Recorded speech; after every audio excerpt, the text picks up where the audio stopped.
السلام علیکم پیارے دوستو، احسن الوظائف چینل میں ہم آپ کو خوش آمدید کہتے ہیں۔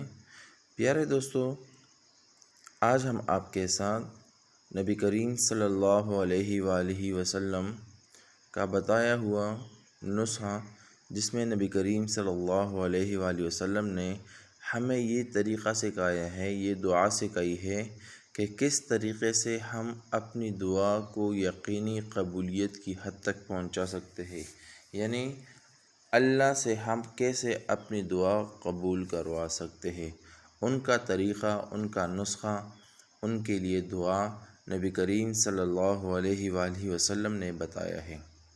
نبی کریم صلی اللہ علیہ وآلہ وسلم کا یہ حدیث صحیح بخاری 1154 نمبر حدیث میں ذکر ہے۔ نبی کریم صلی اللہ علیہ وآلہ وسلم نے فرمایا، جو شخص رات کو بیدار ہو کر یہ دعا پڑھے، لا الہ الا اللہ وحدہ لا شریک لہ، لہ الملک ولہ الحمد وہو علی کل شیء قدیر، الحمد للہ سبحان اللہ ولا الہ الا اللہ واللہ اکبر ولا حول ولا قوة الا باللہ، پھر یہ پڑھے اللہم اغفر لی، تو انشاءاللہ یا کوئی اور دعا پڑھے تو اس کی دعا کے بدولت انشاءاللہ ان کی تمام دعا قبول کی جائے گی۔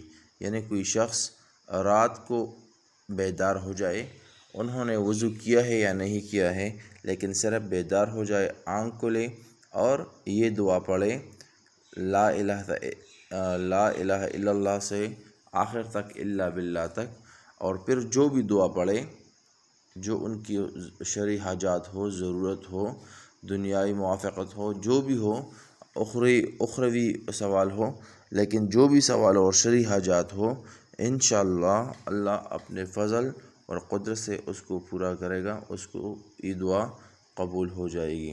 تو جو بھی اس کو چاہیے کہ وہ پڑھیں، انشاءاللہ میں نے خود کی بار تجربہ کیا ہے اور الحمدللہ پورا اس پر اترا ہوں۔ تو ہمیں چاہیے کہ اس دعا کو زبانی یاد کرے۔ دعا کے الفاظ یہ ہے، لا الہ الا اللہ وحدہ لا شریک لہ، لہ الملک ولہ الحمد وہو علی کل شیء قدیر، الحمد للہ سبحان اللہ ولا الہ الا اللہ واللہ اکبر ولا حول ولا قوة الا باللہ۔ اس کے بعد جو کوئی بھی نماز بھی پڑھے تو انشاءاللہ وہ بھی ضرور قبول ہوگی۔ ہمیں اپنے دعاؤں میں ضرور یاد کر لیجئے گا اور دوستوں کے ساتھ اس ویڈیو کو شیئر کریں۔ شکریہ۔